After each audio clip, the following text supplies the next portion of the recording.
Good afternoon, everyone.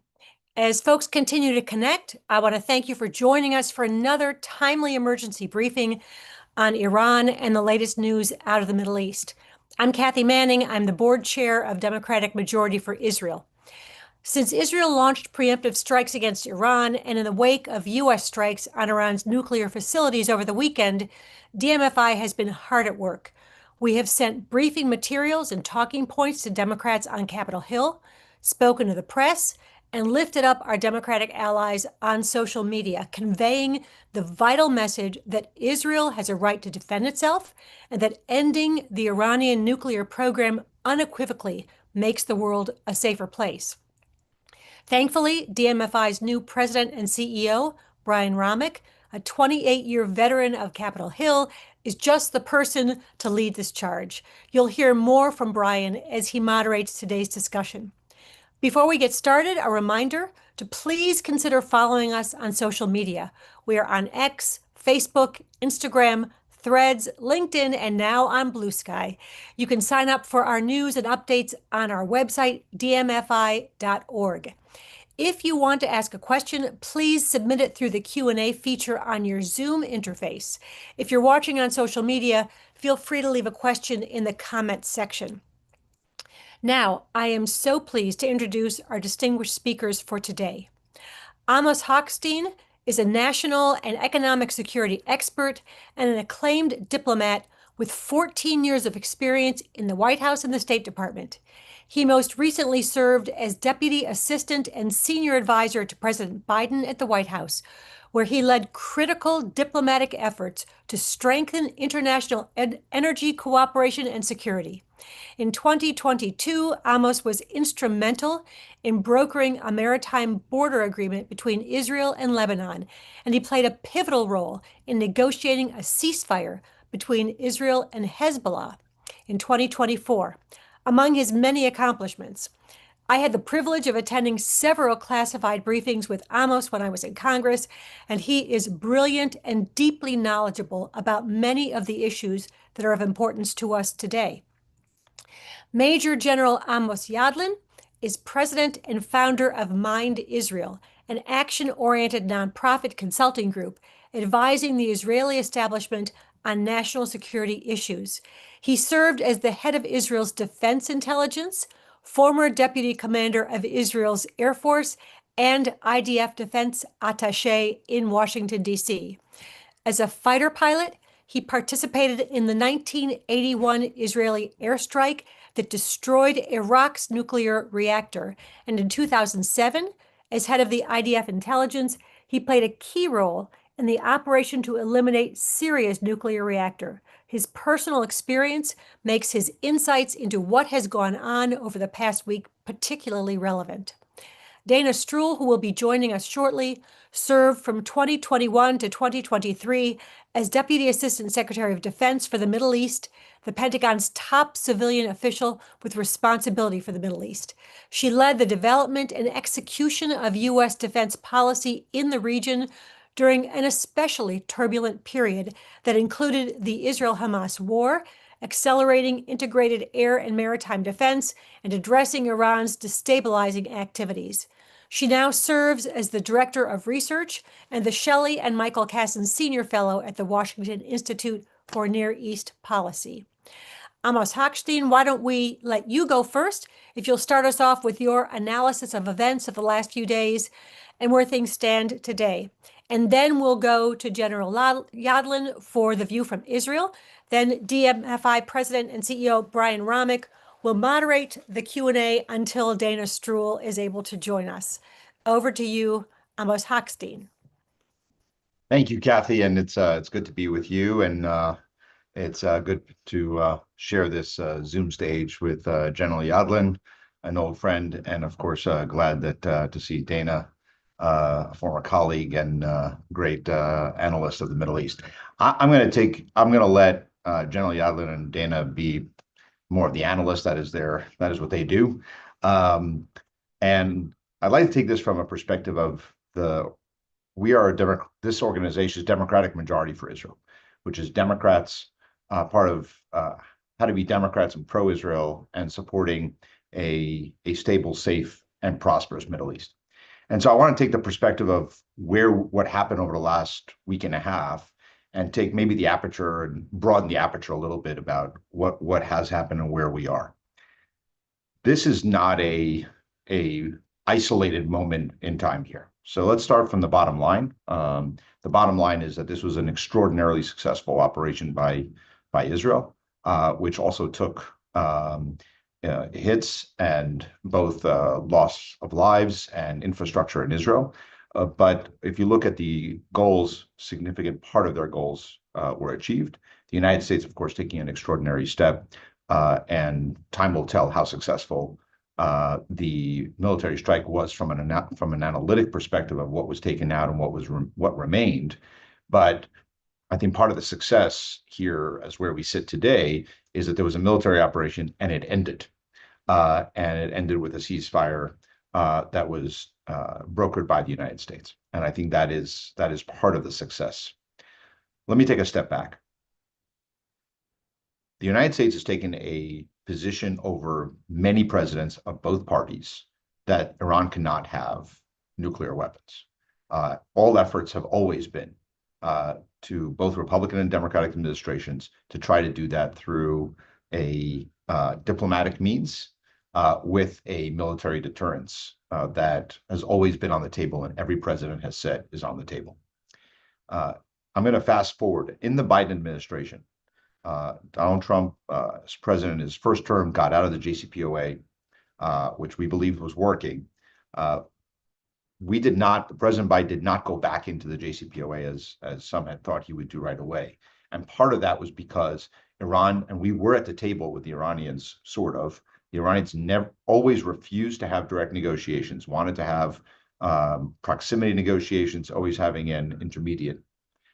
They never came to the table with seriously enough and believing that their power should dictate their ability to maintain more of their enrichment capabilities than President Biden was comfortable with, and they wanted other benefits to the deal that the president was not willing to do because he fundamentally did not trust the Iranians, and therefore the deal had to be muscular enough to be able to ensure that there would be Iranian compliance with the arrangement.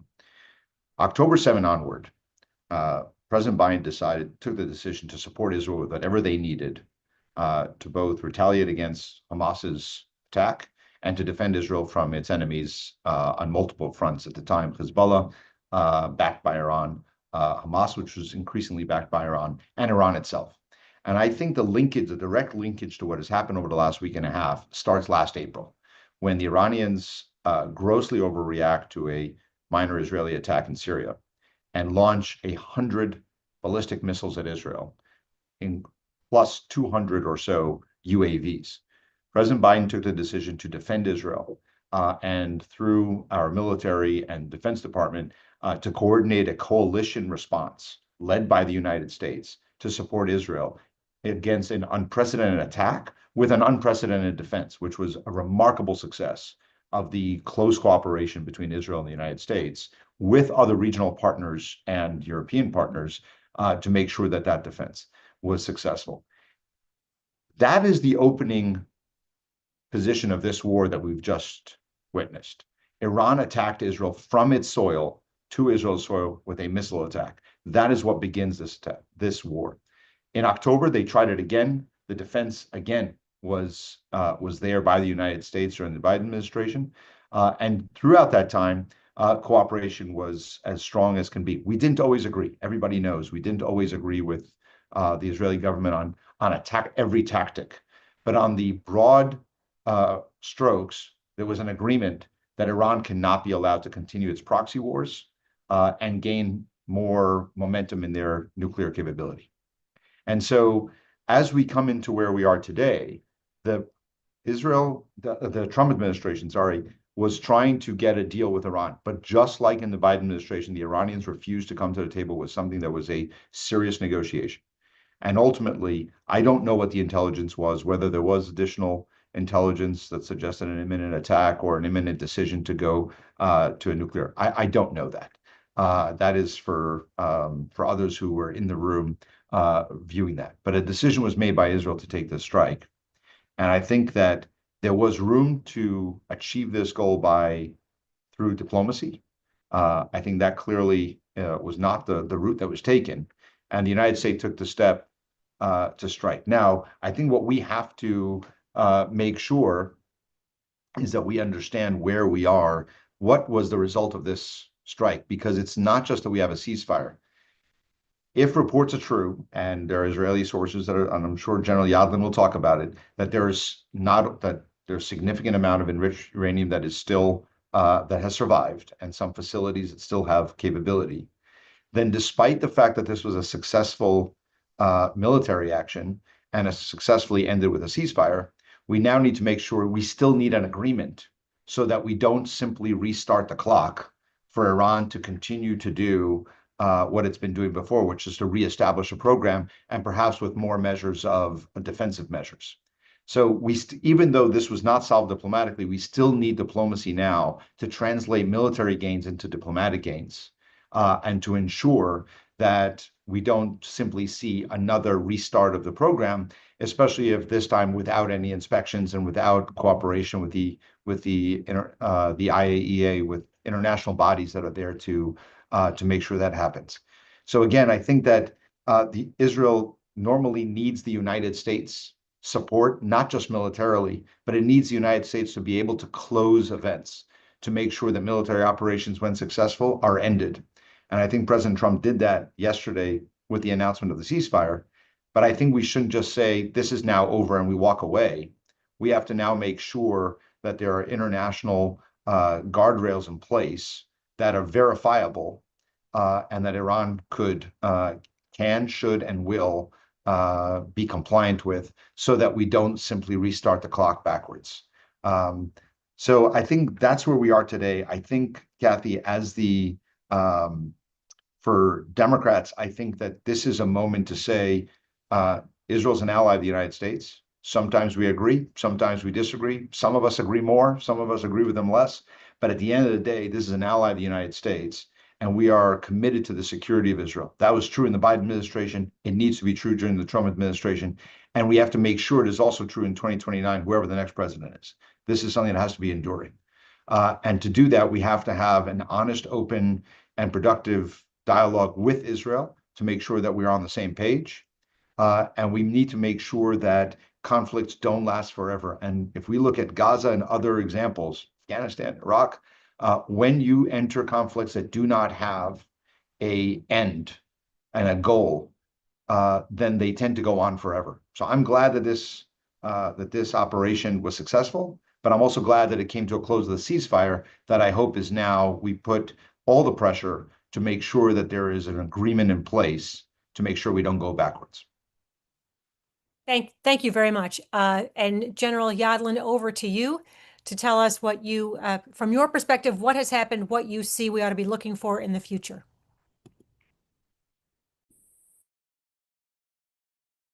Okay, you need to unmute yourself. Thank you. It's a pleasure to be with you and with my friends, Dana and Amos. We need to go to the history to understand why Israel launched this attack. And we don't have time for a history lesson, but remember two phrases. One is Begin Doctrine, and you mentioned 1981 and 2007. Israel will not allow a country that called for the destruction of Israel to have the instrument to do it, which is nuclear weapons. And Iran is threatening to destroy Israel, to wipe it off the map, or to annihilate it. So this is one. Second, 7th of October. 7th of October was Iran inspiration. They haven't started, but the money, the training, the ideology, the weapon was Iranian. And as Amos mentioned, in April and October, for the first time, they fired directly at Israel, barrage of ballistic missiles, drone, cruise missiles.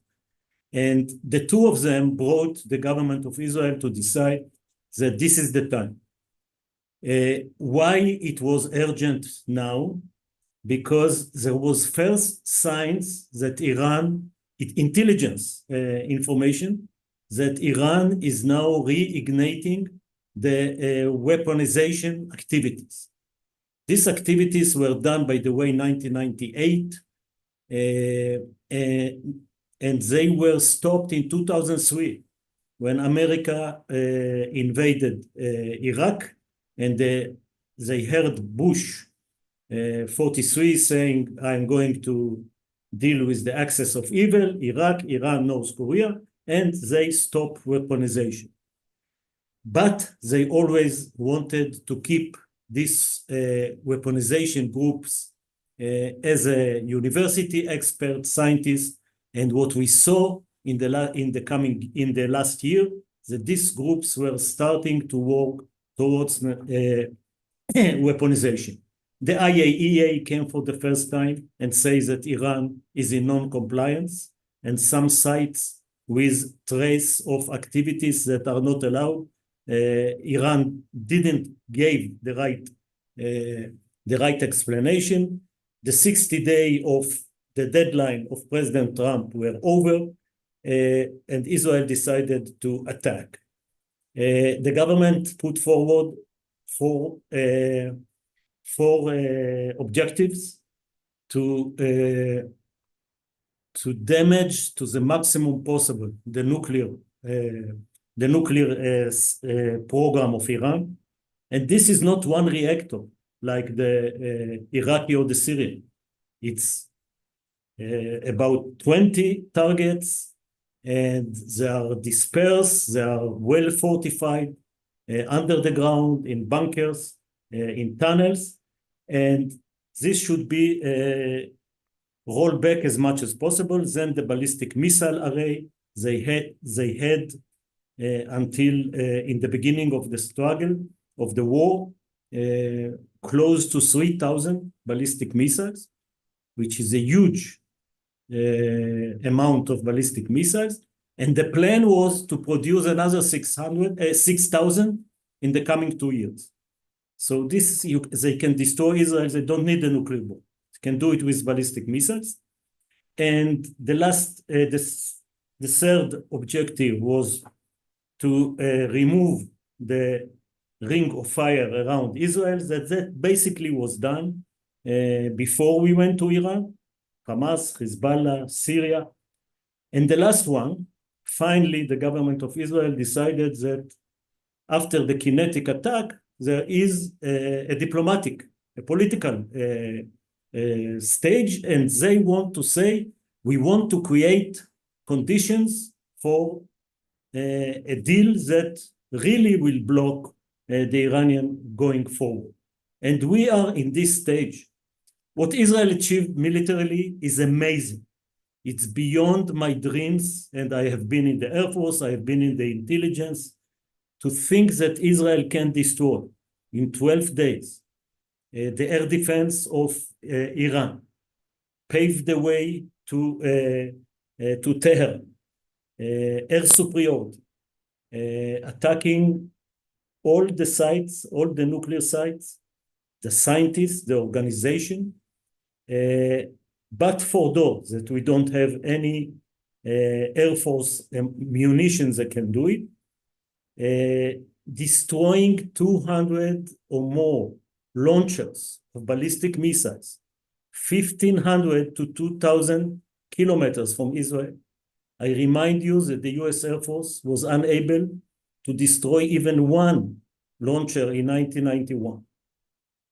And achieving air superiority in 2.5 days, when in all Yom Kippur War, when I was young pilot, we didn't achieve air superiority over the Suez Canal. This is amazing operational success, amazing.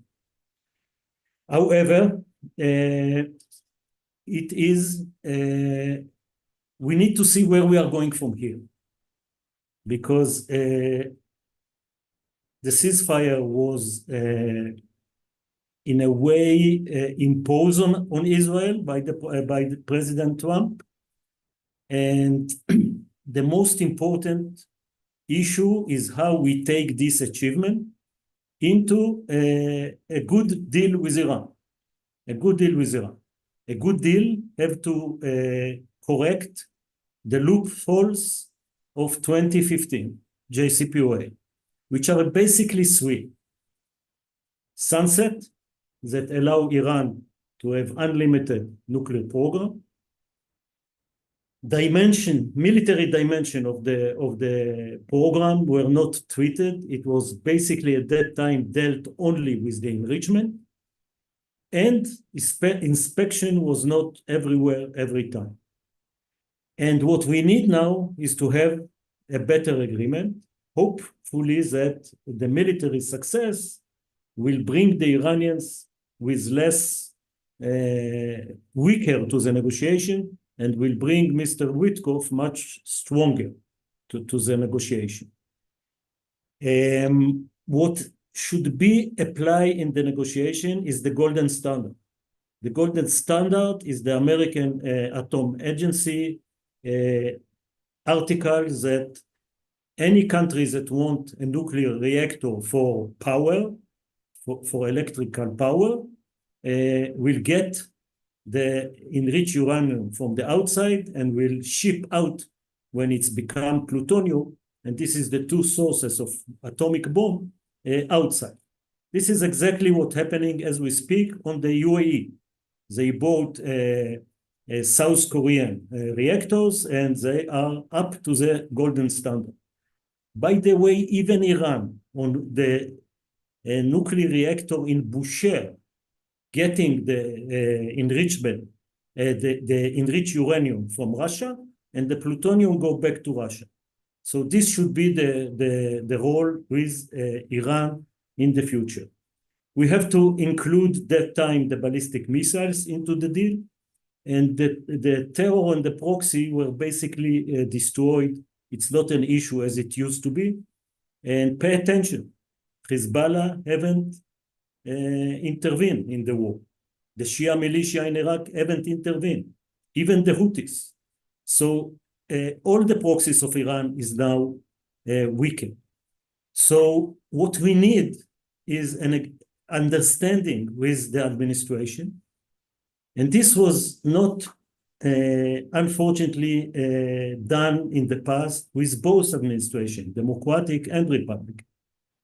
What we are doing together to fulfill the objective of all the presidents, Bush, Obama, Biden, Trump, that Iran will not have a nuclear bomb. But we never agree on the strategy to achieve it, and we never agree on the operational plan. And we have to agree that if there is no deal, because the Iranians will try again to buy time, to pass the snapback, and to try and build what they call their nuclear industry. And the question is how we are adapting the Amos Hochstein model that he so beautiful created in the north vis-a-vis Hezbollah. On one hand, you have agreement with Lebanon based on 1701, but on the other hand, there is side agreement, side understanding between Israel and the US that Israel is allowed to attack Hezbollah in case that Hezbollah violating 701 and the Lebanese army is not doing anything about it. And after 72 hours, Israel is taking care of it. So Iran is not Lebanon. It's far away. You cannot attack there every day. But we don't need the US beside legitimacy in Hezbollah, vis-a-vis Hezbollah. We need to be together against Iran if they rebuild the program. I was not happy from the president this afternoon, or in your case, it's the morning, when he spoke about Israel and Iran, who is violating the ceasefire. It was only Iran that violated the ceasefire. But the president have said in the end that he will not let Iran going back to build their nuclear program. And if there is no agreement, we should agree what we are doing together. Last but not least, the performance of the Israeli Air Force, the Israeli intelligence, the Israeli missile defense, based on our strategic alliance for the last 30 years, 40 years.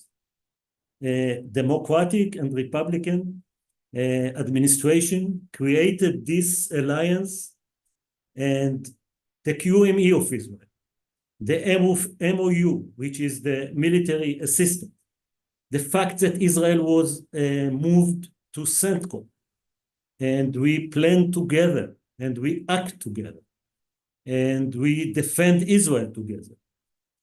I think America saw that the investment in Israel was really giving America a benefit, because America didn't have to fight, didn't have to send soldiers or boots on the ground. Israel basically opened the Iranian airspace to the B-2.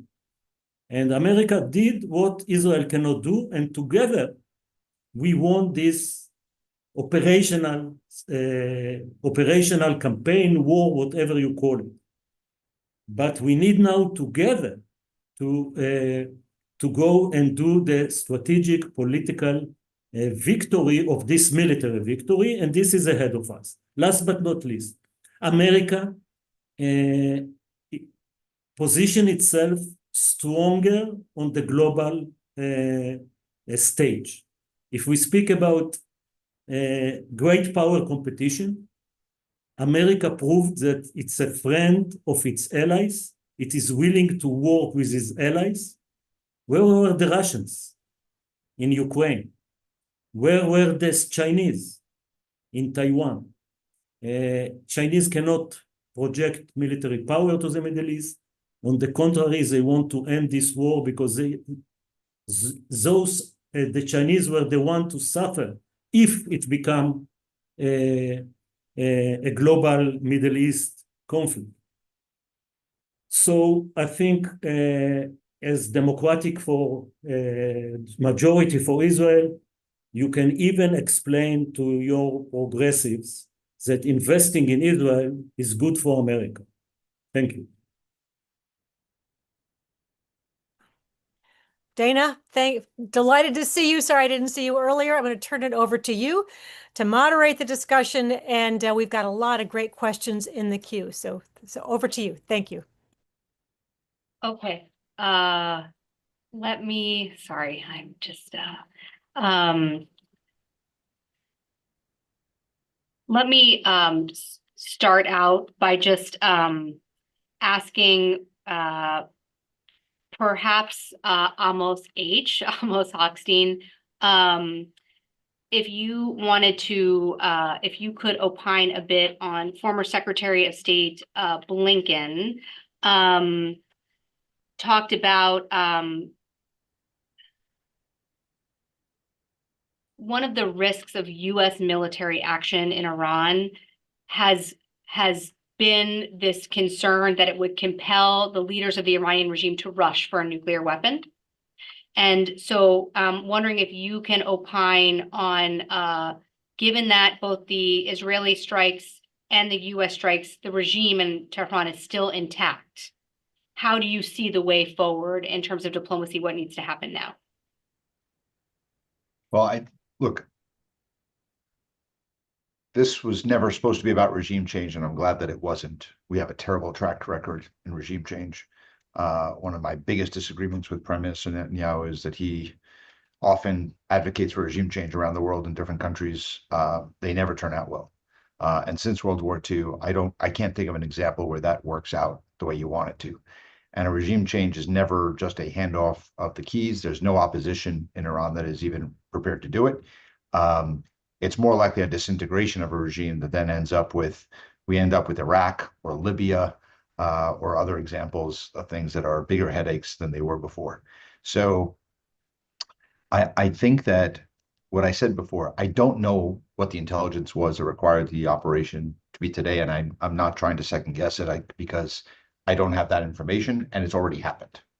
The bottom line is, now that we've had the military action, I think that we should be going back into talks with the Iranians and reaching an agreement on what are the guardrails for Iran's future. One, the regime's intact. Two, they have the material to do it because they have enough enriched uranium at 60% that has remained.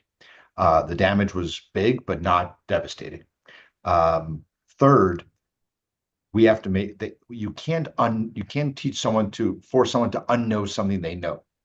The Iranians know how to do this, and therefore whether or not the damage assessment is at 80% or 60%, they know how to do this, and therefore diplomacy has to be utilized to reach an agreement that restricts the access. And we have to learn from the mistakes of the past, and we have to look at where they are. I want to say one thing that General Yadlin talked about, which is the sunsets. There's a misunderstanding. The sunsets did not mean that on that day, the United States accepts that Iran is allowed to reach the bomb or is allowed to weaponize.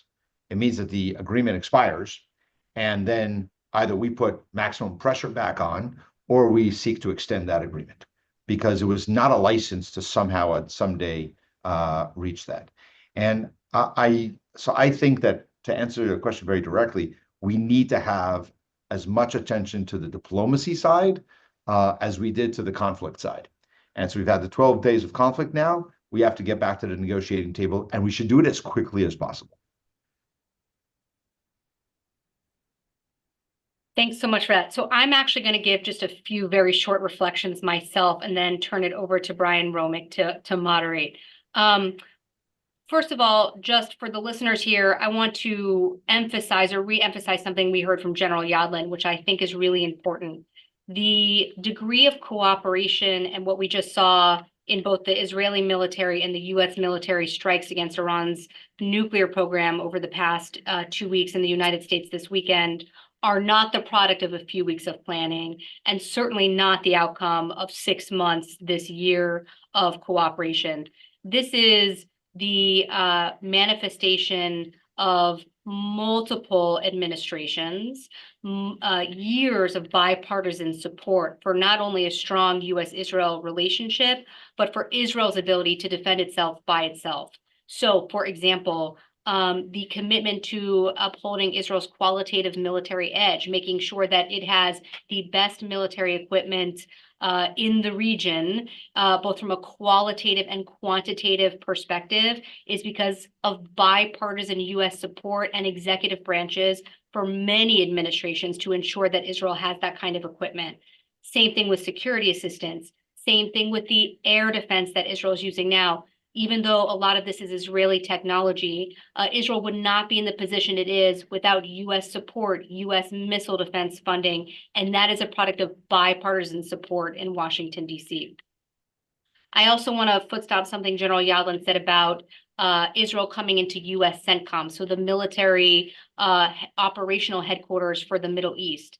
This not only the transfer of Israel from the European area of command, but to the Middle East, but then really the commitment at the most senior leader levels of our civilian and our military sides of the U.S. government to ensure that Israel was integrated with its partners in the region and interoperable with the United States. And we saw that on full display over the weekend, and just remarkable. And again, an outcome of tremendous resourcing, cooperation, and investments from both sides that are only possible from a U.S. perspective because of the decades-long tradition of bipartisan support for Israel and its strong security posture.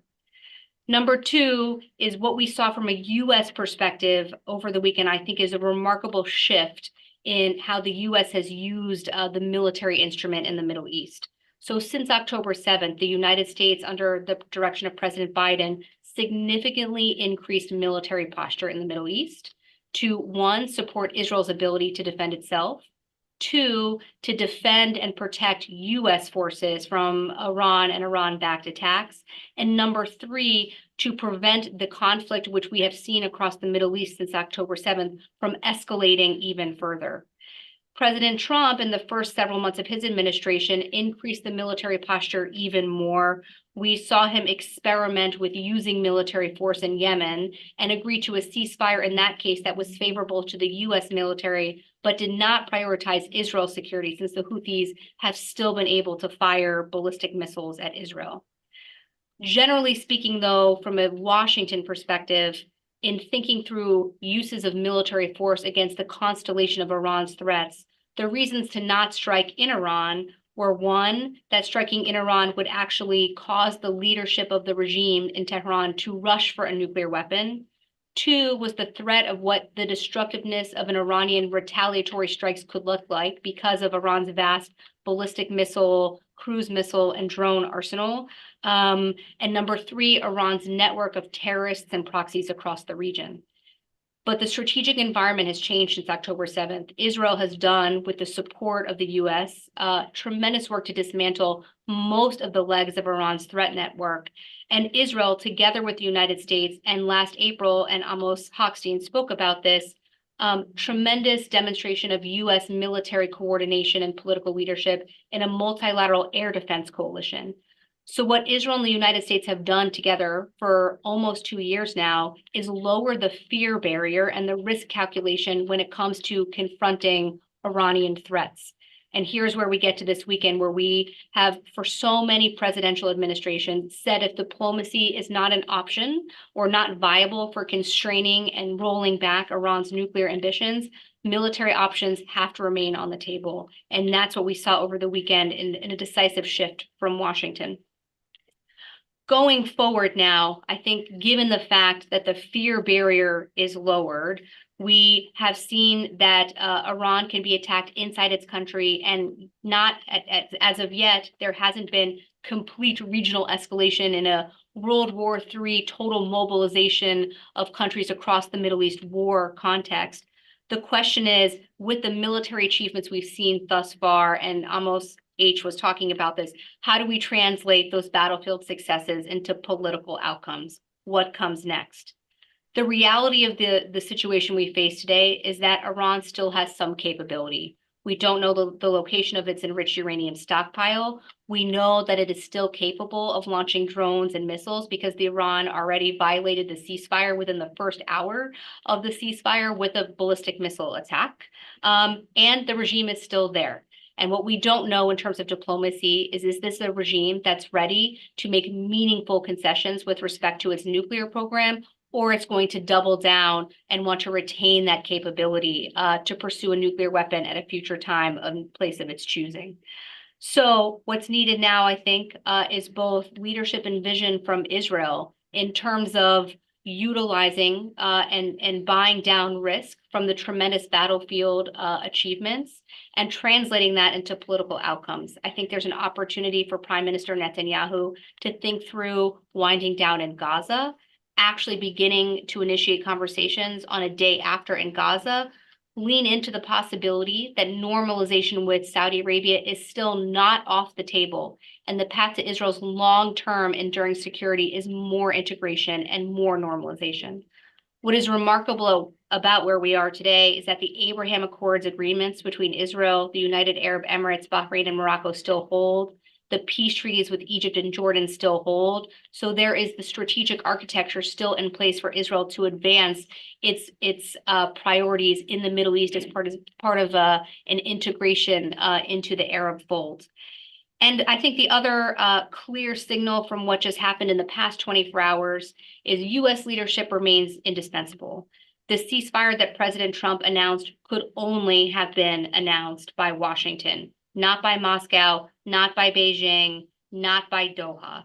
And so whether or not President Trump can now energize his team on the diplomatic side, the negotiation side, to actually consult and I think emphasize to Iran how isolated it is in the region, will be a tremendous test of the leadership and diplomatic muscle of this team. Thank you, Dana, for adding your brilliant analysis to the discussion. Now, Brian, you're going to take over and try to get to the many, many questions that are in the chat. Some of them have actually been answered in some of the most recent comments, but they're still there. We have lots of curious listeners here, so I'm going to let you sift through all the questions. So thank you, Kathy. Thanks to everyone. There seems to be a lot of questions about the JCPOA and how we got here. And I know Amos H has to leave in a minute. So I wanted to ask, how did Trump's decision to leave the JCPOA get us to this point, and where we go from here because of that? Look, I think ultimately the JCPOA did what it needed to do. It stopped the Iranian program. It slowed it down. It made a commitment to develop the military option should it fail. The Iranian enrichment capabilities actually intensified after the withdrawal from the JCPOA, and it took away some of the capabilities. So I think that we're in a place where I'm not sure how relevant the JCPOA is anymore. We're in a new world. And so we can debate 2017, 2019, but I think October 7 changed everything. And the failure, what Hamas vicious attack on Israel did is it brought about a total change in dynamic. Look, Iran had three strengths and deterrence factors. One was its proxies. We can get you anywhere in the region through our proxies. Number two is its missile capabilities. We can fire their version of long range, which could reach Israel. And three was their potential for militarizing and weaponizing their nuclear capabilities. The proxies are pretty much are weakened to non-recognizable. As General Yadlin said, the proxies did not participate in this. And if you think about the posture of Hezbollah today versus Hezbollah 2 years ago, or any of the Iraq militias, they're all either because they're weaker in the case of Hezbollah, or because they see the writing on the wall in the case of the Iraqi SMGs, the militia groups. The Houthis are still there. And lastly was the nuclear. And now the nuclear is probably set back a significant amount. It won't remain that way, so we don't have to call it JCPOA, but we have to go back into some kind of agreement. And let's remember, President Trump did not want to go into conflict. He had sent Steve Witkoff to negotiate a new JCPOA, essentially, or some kind of different architecture agreement. The Iranians failed in recognizing the moment of opportunity for them to reach that agreement and brought this conflict on themselves. They probably regret that today. Their weakness of their reaction to this conflict is a demonstration that they have decided to live to fight another day. Regime survival, and now let's do a deal. But I think we're back to where we were, which is we need a deal of some kind. You can call it JCPOA, you can call it something else, but it's going to have to be a deal that makes sure that Iran doesn't start a multi-year program to reestablish their nuclear capability. Thank you. And then Dana sort of touched on the uranium and the infrastructure that's left. I wanted to ask General Yadlin if he could talk a little bit about what we do know about where the uranium is, if we know anything, and what we know about the level of damage to the nuclear infrastructure. Yeah, the battle damage assessment, or as it's called BDA, is more of an art than a science. And you need to have a lot of intelligence. Some of it should come from the inside of four doors that nobody is there and nobody knows what is really happened there, and under Natanz and in other places. So I think that a fair estimation is that 70% of the program is now destroyed. What is problematic here is that if you leave the Iranians to themselves, even 30% is enough to make a bomb. But the main point is we are not going to leave the Iranians to themselves. We need to stop them, whether by agreement or by some kind of an active enforcement. But if we leave the Iranians to themselves, I don't think that it will be so easy for them. Yes, they have, let's say, 450 kilograms of enriched uranium to 60%, and they will enrich it to 90%. But they lost the conversion from gas to metal that they have in Isfahan. They lost, people are saying you cannot bomb knowledge, but knowledge was bombed. their main scientists are gone. So they have to build all the groups from zero now. And many other elements. You cannot prepare a atomic bomb like a rocket in a tunnel in Gaza. It's a project. It's a project with a lot of scientists, many kind of activities that somebody has to coordinate, to integrate, to go forward. My assessment, they were 6 months from a bomb, including weaponization. They are now 2 years from a bomb if we don't touch them, if we don't do anything, and maybe 3 years. So this buys a lot of time for us to have a tough negotiation, and if negotiation fail, to be with the fact that Iran knows that somebody who have done it once can come again. And the US, if the US will be with the big stick in the air, or big B2 in the air, I think the Iranians will come to an agreement. But this is to be seen. It's to be seen. Okay, I'll stop here. Brian, I apologize that I have to run a bit early. I just wanted to say one last thing, because I think General Yadlin says a lot of very smart things here. 2 years away is where we started in 1996 when I was on the Hill and Israel came and said they're 2 years away from a bomb. What worries me is that we hear voices in the United States, because what General Yadlin just said is that the United States is going to have to be present. What Dana just talked about is the CENTCOM, the U.S. military presence in the region. There are voices on the extreme left in the United States that don't want us to play that role. And what we have had on very full display over the last 12 days is that there are the same voices on the far right that are taking place, that are taking hold. These are not randoms.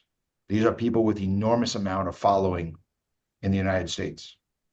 And from Steve Bannon to Tucker Carlson to members of Congress.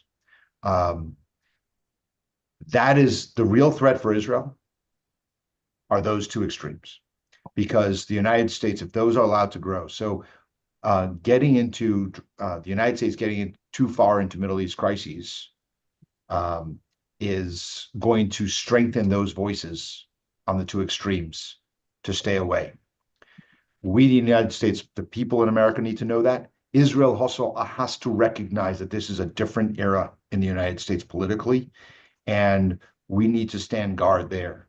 That is why the role of military is important, but the role of diplomacy for the United States. Why we have to have a United States that is strongly in the leader of NATO, that we stand up to people, that we have allies, that we are able to defend Israel just as we defend them militarily, we are able to defend them diplomatically, because we are seen as a diplomatic leader in the world. That is critical. If Israel's worst nightmare is if the United States is no longer seen as a muscular diplomatic leader in the world. And we need that. And I see these voices on the far left, on the far right, are joining together. And that is that threat. This is not about, oh, the far left. It's just as threatening on the far right. And so Israel needs to recognize that. And I'm glad, Kathy and Brian, that you're doing this work with the Democratic Majority for Israel to get us to the right approach, because I think that is ultimately the pro-America position as well. Thank you. And I apologize for having to leave. Thank you. We really appreciate you getting on. I'm going to do one more question with Dana, and then we'll close it out. Dana, can you talk a little bit about what this means for the larger Middle East and, the hostages and, diplomacy with Saudi Arabia and sort of where we go from here? So, sure. I think there are two options here for the Middle East, and President Trump, in his visit to Saudi Arabia, the UAE, and Qatar only 2 months ago, put on display what the Middle East could be, which is vibrant economies who are investing in the US economy, playing on a global scale, working with us on emerging technologies, artificial intelligence, et cetera. And UAE is a great example here, who not only has aspirations of its own for its own global position and leadership in the world, but saw the strategic utility of normalizing relationships with Israel. And this is a great example. Only, I think, last month, the foreign minister of the United Arab Emirates, Abdullah bin Zayed, gave a really important interview to Fox News, where he talks about, condemns the Hamas attack on October 7th, and talks about what a future could be with Israel in the region and Israel's place in the region. This is the future. Israel integrating with its partners across the Middle East together with the United States. We've seen it on display militarily. A great example of that was last April, when Israel, the United States, Arab militaries, and European militaries all worked together to defeat an Iranian ballistic missile, cruise missile, and drone attack aimed at Israel, but violating the airspace of the entire region. And you see it on display in diplomatic coordination. For example, the UAE working with Israel and offering real concrete plans on what day after for Gaza could look like. We see Gulf leaders stepping up and thinking through what is necessary to stabilize Lebanon and build and help the new leadership in Lebanon that does not want Hezbollah to have a veto over the government in Beirut. And they are willing now to work on what it would take to stabilize Syria. And I think it is in Israel's interest and the US interest to not have Syria at the epicenter of the Middle East, giving free space to Al-Qaeda, ISIS, Iranian activity, Russian aggression, et cetera. So there is a vision for partnering with Arab governments, with Israel and the United States in the Middle East. And this is why normalization between Israel and Saudi Arabia is so important. It's part of that integration economically, commercially, technology, and also from a security perspective. And on the other side is Iran, who to this day remains the driver of instability in the region. And even though many of the pillars of how Iran had projected instability and destabilized the Middle East, its network of proxies and terrorist organizations, its missile arsenal, which mostly Israel has now decimated, but also demonstrated that it can be defeated, and its nuclear program, which without question has been set back. The opportunity now is to demonstrate that the Iranian way in the Middle East, weak governments, empowering and giving arms, training, and funding to non-state and terrorist organizations who want to challenge the United States and challenge Israel, that is a destructive force. So I think there's two different visions here. One that is resilient, thriving, stable governments that are interested in partnering with each other, not just for security and stability in the Middle East, but for much broader economic and social plans, giving opportunities to the next generation in the Middle East. And the other path is what the Iranian regime clearly still is committed to, which is intimidating and threatening neighbors. We saw that just yesterday when they shot ballistic missiles at Qatar. And it's because of US security cooperation with Qatar that Qatar was able to defend itself and engage and defeat that ballistic missile attack. Just today, there was a hearing in the US Senate for the new commander of US Central Command. So General Eric Kurilla is coming to the end of his time leading US CENTCOM. And right now, the deputy commander of CENTCOM has been nominated to succeed General Kurilla. And Admiral Cooper, in his hearing today, talked about the fact that Iran still retains tactical capabilities that could threaten the region and threaten US forces. And the way to defeat this is not only cooperation between the United States and Israel, but broadening that circle of cooperation and bringing in the others in the region who don't want to see Iran dominate or cultivate instability.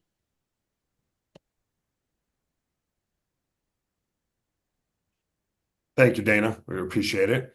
And appreciate Amos H. and General Yadlin for joining us today. I wanted to talk for a minute about all the questions in the chat about Democrats and Iran and the rhetoric and the language. before we close out the program. So I want to say a couple things. The vast majority of House Democrats and Senate Democrats have said repeatedly over time, Iran cannot have a nuclear program. Leader Jeffrey said it on Friday night. So even the members who are worried about war powers all have a strong track record of talking about Iran not having a nuclear program. Just this morning, Pelosi was pushing back on AOC and said, and I quote, Iran cannot have a nuclear weapon. So look, I think we do have a lot of work cut out for us. We sent a lot of background information. We sent talking points. We've been working with offices, encouraging them to say more about why it's important for Iran to not have a nuclear weapon. And I think you're going to see more of that. I also think that highlights the work that DMFI needs to do to make Democratic members comfortable talking about Israel, comfortable talking about Iran, and helping to explain to them why it is also important. So if you are joining us today and can help support us in that effort, we would appreciate it. At the end, I think we're going to put up a QR code where you can donate. But I don't think, because members are worried about war powers, that does not mean that Democrats have gone soft on Iran in any way. It's a complicated political environment, and I think you'll continue to see them saying over the coming weeks that Iran cannot have a nuclear weapon. As I said, I want to thank our speakers today. I really appreciate it. As you know, some of you may know, I've only been the president and CEO of DMFI for a few weeks, and it's been very eventful. We've had two major anti-Semitic attacks, one in Boulder and one right here in DC. Israel and Iran are at war. I guess they were at war. The United States has directly attacked Iran's nuclear program. And I know watching all of this, all of us have a lot of resolve and stress trying to think about what it means and where we go from here. And our job, as I said, was to give Democratic office holders the tools they need to talk about this and understand this. So as I also said, if you're willing to support our efforts, I'm going to put up a QR code. Please donate. Please encourage your friends to donate. And thank you very much for joining us today. And we're going to keep scheduling these as the situation develops.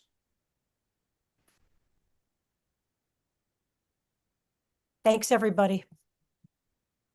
It will be the first night that I will not go with my grandkids to the shelter.